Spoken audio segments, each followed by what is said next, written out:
Salut les voyeurs. Je sais qu'il y en a beaucoup d'entre vous qui voudraient faire davantage de rencontres, qui voudraient draguer des filles dans la rue ou en boîte ou ailleurs, mais qui osent pas se lancer. Et souvent vous osez pas encore vous lancer parce que vous remettez ça à plus tard, en vous disant que vous aurez plus de résultats, plus de succès, si vous attendez d'être totalement heureux et d'être un peu plus confiant et d'être mieux dans votre peau avant de commencer à faire des rencontres. Et c'est vrai qu'on a plus de succès avec les filles quand on est bien dans sa peau, mais l'idée que je voudrais partager avec vous aujourd'hui, c'est que si vous commencez à faire des rencontres et si vous commencez à draguer des filles, vous aurez aussi beaucoup plus de facilité et beaucoup plus de motivation pour être heureux. Et je pense même qu'en réalité, la drague et les rencontres, c'est la seule chose qui vous oblige à être heureux. Parce que si vous n'êtes pas totalement heureux dans votre vie, si vous n'êtes pas totalement bien dans votre peau et que vous accomplissez pas vraiment vos rêves, qui va vous le reprocher? Qui va vous rejeter pour ça? Absolument personne. Vos amis par exemple, si vous avez un moment de déprime, ils vont pas vous rejeter, ils vont plutôt essayer de vous consoler. Sinon vous devriez changer d'amis. Votre famille, si vous êtes pas bien dans votre peau à un moment donné, ils vont essayer de vous réconforter. Et votre patron, si vous êtes pas heureux, il en aura plutôt rien à foutre, c'est pas du tout son problème. Et en réalité, les seules personnes qui vont vraiment vous rejeter, et parfois de manière assez brutale pour vous, qui vont vous rejeter si vous n'êtes pas totalement heureux et si vous accomplissez pas vos rêves, en fait ce sont les femmes. Ce sont les femmes que vous allez essayer de draguer. Ce sont les inconnus. Et en fait le fait de faire des rencontres et d'aborder souvent des inconnus, c'est un formidable thermomètre de votre bonheur et de votre accomplissement. Et non seulement c'est un thermomètre, mais c'est aussi un incroyable motivateur, c'est une vraie incitation, parce que si vous abordez des filles toutes les semaines, et que toutes les semaines vous prenez le risque de prendre des râteaux, eh bien vous allez vraiment faire des efforts pour être heureux, pour être souriant, pour être mieux dans votre peau et pour vous sentir bien de manière générale. Et il n'y a pas d'autre forme de pression sociale que celle-ci qui vous pousse totalement à être heureux, parce que les filles que vous allez rencontrer, elles sont très sensibles à ça. Elles sont très sensibles à votre niveau de bonheur. Et un mec malheureux, un mec déprimé, eh ben une fille ne voudra jamais lui donner son numéro et encore moins coucher avec lui. Et si vous y réfléchissez, si vous avez déjà fait quelques belles rencontres dans votre vie, je suis prêt à parier que les filles les plus intéressantes, les plus belles et les plus intelligentes, vous les avez rencontrées à un moment où vous étiez totalement heureux dans votre vie, où tout allait bien. Les plus belles rencontres, on les fait quand on est plus heureux.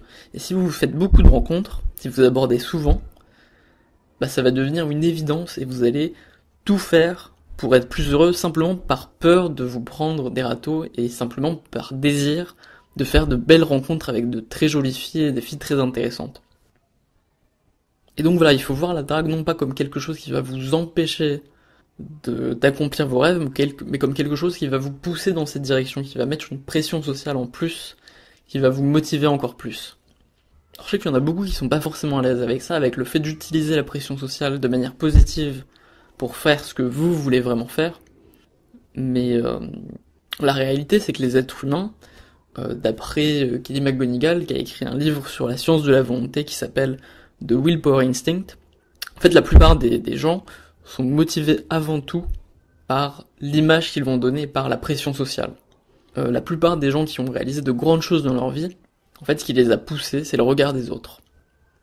C'est un grand tabou, c'est pas quelque chose qui est évident, mais à peu près toutes les études qui portent sur ce sujet-là, sur le sujet de la motivation et de ce qui pousse les gens à avoir de grands objectifs, à les atteindre, il se trouve qu'en fait, c'est la pression sociale avant tout. Donc plutôt que de prétendre que vous n'avez pas besoin du regard des autres pour vous bouger les fesses et pour accomplir vos rêves, le mieux c'est d'accepter qu'en tant qu'être humain, vous dépendez largement de la pression sociale, et d'utiliser cette pression sociale, de la manipuler pour qu'elle aille dans votre sens, pour qu'elle soit alignée avec vos propres objectifs.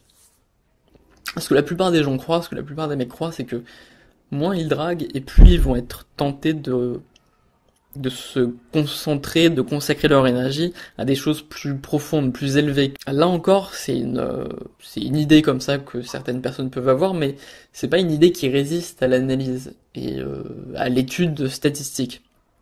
L'idée en fait c'est que si quelqu'un qui ne drague pas, quelqu'un qui ne fait pas de rencontres et quelqu'un qui n'a pas une vie sexuelle riche, il va sublimer son désir sexuel pour le transformer en un désir de contribuer à la société, par exemple dans la science ou dans la politique ou dans l'art ou dans n'importe quel domaine. Bon, sauf que, par exemple dans le domaine de l'art, c'est prouvé que les artistes qui sont le plus créatifs, bah, ce sont les artistes qui ont le plus d'amantes. C'est pas les artistes célibataires. Et cette grande idée que finalement le désir pourrait être sublimé par le célibat ou par le fait de faire moins de rencontres, le fait d'avoir une vie sexuelle très pauvre, c'est loin d'être évident. Si vous regardez les gens par exemple qui sortent de prison, on a tendance à croire intuitivement que les gens qui sortent de prison, ils vont avoir tendance à avoir une libido beaucoup plus importante, mais en fait c'est l'inverse qui est vrai. Après une longue période de célibat, n'importe quel homme a une libido qui est beaucoup plus faible. Et comme vous le savez, l'énergie sexuelle, c'est l'énergie centrale pour tous les êtres vivants.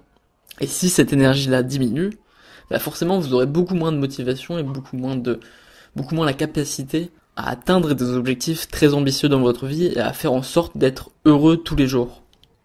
Parce qu'en fait, ça demande beaucoup d'énergie de faire en sorte d'être heureux.